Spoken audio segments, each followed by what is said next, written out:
السلام عليكم ومرحبا بكم مرة أخرى في وصفة جديدة من وصفات ملح وسكر. اليوم اختاريت نقدم لكم بانكيك سهل وسريع كيتحضر بطريقة سهلة. هاد البانكيك كينفعنا في الكوتي للأطفال وكنحضروه في آخر لحظة. كنحتاجو في المقادير لهذا البانكيك. عندي هنايا نصف لتر ديال الحليب، عندي 40 غرام ديال الزبده دائبه، جوج ديال البيضات، عندي هنا 40 غرام ديال السكر كريستاليزي يعني سكر سنيده، خنيشه ديال الفاني وجوج خنيشات ديال الخماره ديال الحلوه، وعندي هنايا 300 غرام ديال دقيق الفرص الممتاز اللي غربلته جوج ديال المرات ودرت معاه قبيصه ديال الملحه، وعندي هنا معلقه صغيره ديال الفاني سائله. اذا نبداو على بركه الله. باش نحضروا هذه الوصفه كان خصنا اولا نخلطوا المواد السائله مع بعضها. ناخذوا هذاك الحليب ونزيدوا معاه جوج ديال البيضات ونخلطوا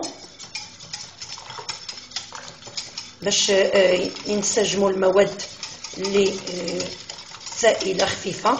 نزيدوا معها الزبده دائبه،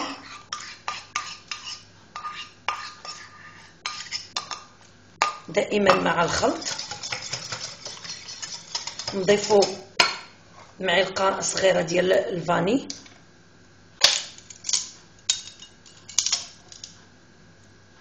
انا كتعجبني هاد النكهه ديال الفاني السائل. اللي بغى يدير لافاني الاخرى بوحدها بدون هاد السائله. اذا نخليو هاد المواد السائله اللي سالينا بها على جنب وندوزو نخلطوا المواد الناشفه. اذا عندنا هنايا سكر سنيده نخلطوه مع الدقيق، عندنا الفاني سكر فاني، وعندنا الخمارات بجوج. نخلطوا هاد المواد الناشفه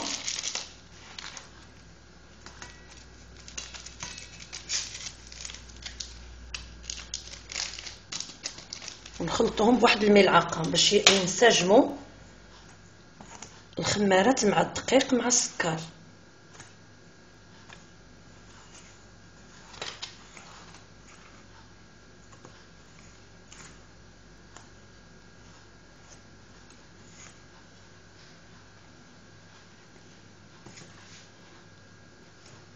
إذن غادي نخوي هاد المواد كلها في شي غراف ولا في شي آنية باش نخلطوا المواد كامله.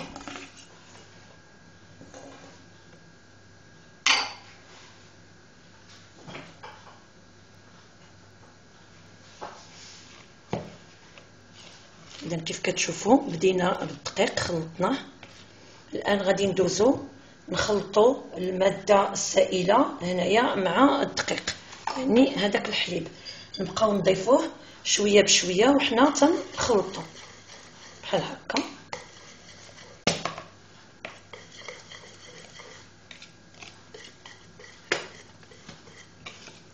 حنا تنخلطوا مزيان،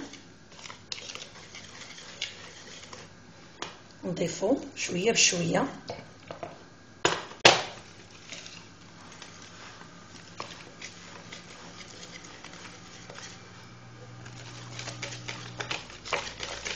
وتنخدموا باش ما يديرلناش دوك الكويرات. كنخدموا مزيان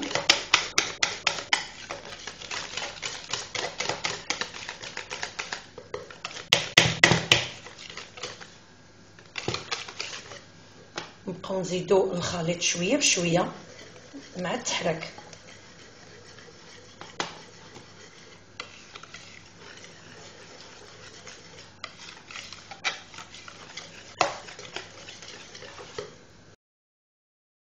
كيف كتشوفوا الخليط ديالي راني كملته طربته مزيان بعد ما خويت كاع المقادير اللي كانت عندي في هذا الغراف. اذا انا غادي نخليه يرتاح شويه على ما هي توجدت المقله اللي فاش غادي نطيبو. ناخذ واحد المقله من النوع الممتاز اللي كتكون ملبسه وما كتكونش كتلصق، الخاصه بالبغرير ولي كريب وهذاك الشيء. اذا ناخذوها تكون من النوع الجيد ونوجدوا الان يعني الفرن باش غادي نطيبو، نشوفوا كيفاش غادي يطيب لنا هاد البانكيك. كيف كتشوفوا راني شعلت الموقد ديالي ودرت المقله تسخن على النار. الان غادي نلوح فيها شويه طريقه ديال الزبده باش تدهن ليا هاد لا سيرفاس او الوجه ديال المقله باش ما يلصقناش. اذا نكملوا ناخذوا واحد نلوش من الخليط. على فكره الا كان يعني الخليط ديالكم كان جاري بزاف وما شرب لكمش هذاك الطحين الحليب، يمكن لكم تزيدوا واحد المعلقه كبيره ديال يعني الدقيق ديال الفرص، ما كاين مشكل باش ما يجيكمش جاري بزاف ونحرق لكم. اذا هنا ناخذوا لالوش الاولى بسم الله ونرميوها في المقله ونخليوه يطيب. هو هذا البانكيك كيجي يعني يشبه الكريب. نخليوه يطيب على مهلو ما نتقلقوش عليه باش ما يتحرقش.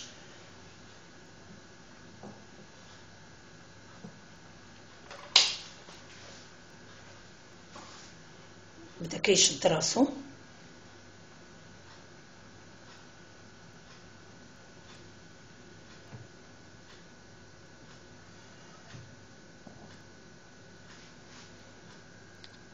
الا راكم تلاحظوا معايا بان الوجه ديال البانكيك كيف كتشوفوا راه بدا كيتقب شي شويه او كينشف من السائل.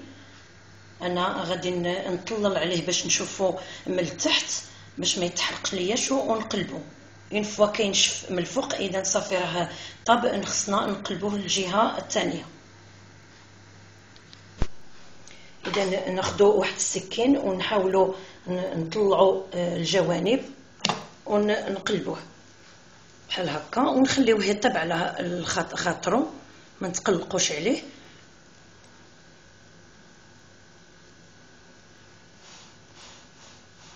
هذا هو البانكيك ديالنا.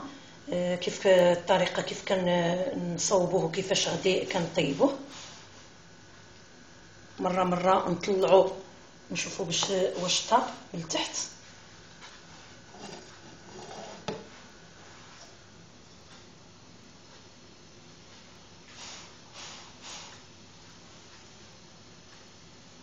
نبقاو تندوروا فيه هو بدا تيطيب.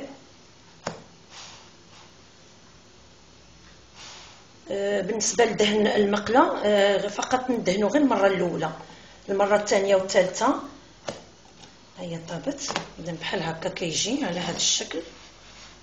اذا انا غادي نحطها فوق هاد الثوب ديال الكوزينه نخليها تبرد باش ما يعرقلناش في التبصيل. ناخذوا لالوش الثانيه نوليو نفرغوا دائما في الوسط، هو غادي يسيح بوحدو. اذا نبقاو مستمرين هكا حتى نطيبوا كاع البانكيك اللي عندنا ونتلاقاو باش نشوفوا كيفاش غادي نقدموه في طبق التقديم. بعد ما كملت من الطياب ديال البانكيك ديالنا كيجي على هذا الشكل كيف كتشوفوا. الان غادي ندوزو المرحله ديال طريقه التقديم ديالو. ندوزو الان للتعمر. عندي هنايا الكونفيتور ديال المشمش وعندي واحد الكميه ديال الشكلاط اللي كانت عندي السوداء اللي ذوبتها مع شويه ديال القشده الطريه وعطاتني هذا السائل. هذا الشكلاط هذا عندي هنا مخلط باللوز. ندوزو الان للتعميره. هنا لك سيدتي الاختيار في التعميره ديال هاد البانكيك. ناخذ هاد الاولى الكبيره باش نديرها هي في الغطار، هي الاولى. غادي ناخذ كميه من المربى نسرحوه على وجه البانكيك ديالنا، راه جا كيشبه شويه ديال البغرير.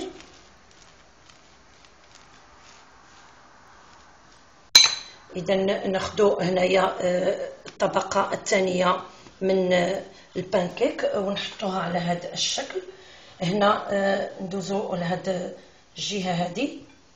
هنا لك الاختيار، يا اما تعمري بالمربى على هاد لا سيرفاس على هاد الجهه، او لا ديري الشوكولا. اذا انا غادي نعمل الشوكولات دايب فوق منها بحال هكا، ونكمل بنفس الطريقه. هذا التزيين هذا او هاد التعميره هذه هذا من اختياري انا، وكل واحد يزين بالشهوه ديالو، اما بالمربى ديال توت او تين. ناخذ الثانيه بحال هكا ونحطوها فوق مع بعضهم. نوليو نزينوا ايضا بالشوكولا الدائبه، ملي كتذوبوها مع القشطه كتعطي واحد المذاق رائع. ناخذ وهكذا. انا غادي نكمل بهذه الطريقه هذه، نزين من الداخل فقط بالمربى، واللي بغى يزين بنوتيلا او يزين بالشوكولا ممكن. ونحطو دائما طبقه فوق طبقه على هذا الشكل، ونزينو بالشوكولا ديالنا اللي عندنا على هذه الطريقه هذه. يبقى لي الكميه الاخيره.